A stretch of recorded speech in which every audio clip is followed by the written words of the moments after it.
The big winner of the NBA draft lottery, the Cleveland Cavaliers. As it came down to the final pick, Russ Granick, the deputy commissioner, pulled out the Cleveland Cavaliers card. And what a man, Gordon Gunn, visually impaired.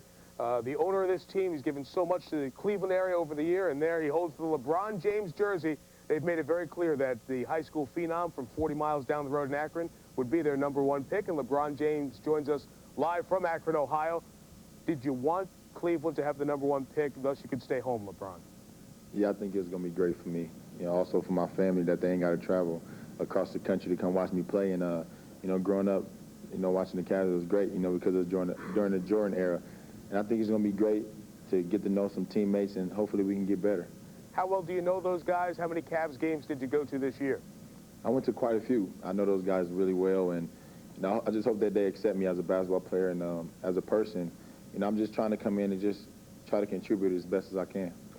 There's no denying this fact. When people have the choice of colleges, a lot of people say, hey, I'd like to go away so I can grow up and become my own man.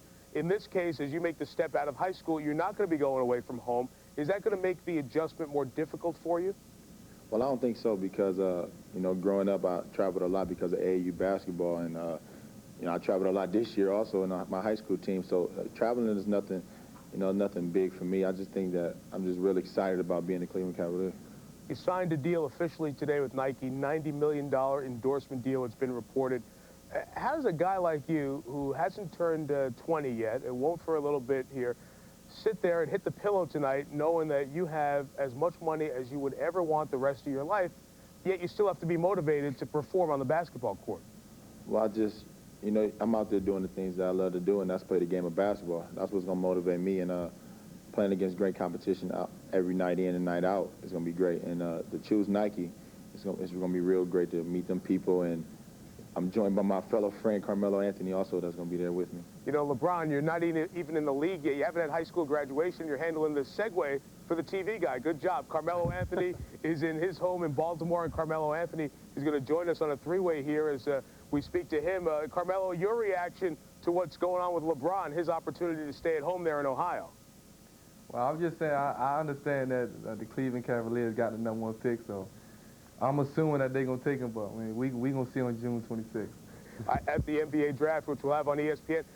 People are curious, are you guys friends? Do you have a relationship? Do you talk on the phone? LeBron, you first.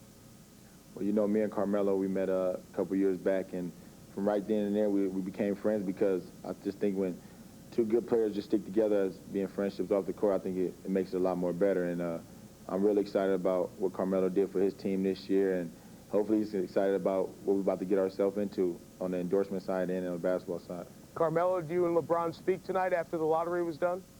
Yeah, I talked to him while the lottery was going on, and I kind of knew that Cleveland was going to get the #1 pick, so I think they rigged it. Now, don't quote me on that, though, man. I don't think so. The process is very in-depth. I could bore you with the details. Both of you guys, LeBron first, what do you need to do specifically with your basketball game to be ready for the huge jump from high school to the NBA in a few months here?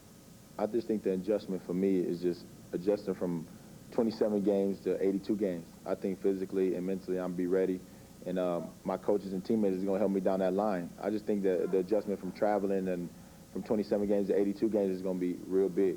Carmelo, what'd you learn through the 1 year leading Syracuse to the national title that you have to get better at for next year? Well, I mean, I went through a lot of physical play this year.